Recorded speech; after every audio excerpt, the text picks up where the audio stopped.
Ay mga ka-idol, buangon gini mga ka-idol. Na sus, pastilan ng mga tawanan eh. Magara-gara man nagtrabaho ng mga tawanan eh.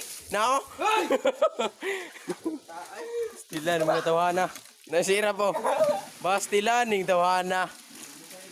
Ligo lagi idol. Oh, dagan god. Dagan na. Uplok yung irap. Yun sa natrabuha tao ni. Patay na ron. Oh.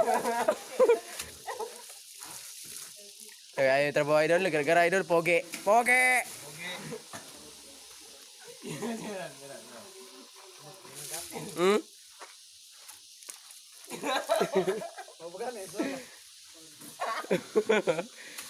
Klaro na yung mga tabuhan eh. Sabi ito ang tahanan eh. Hala!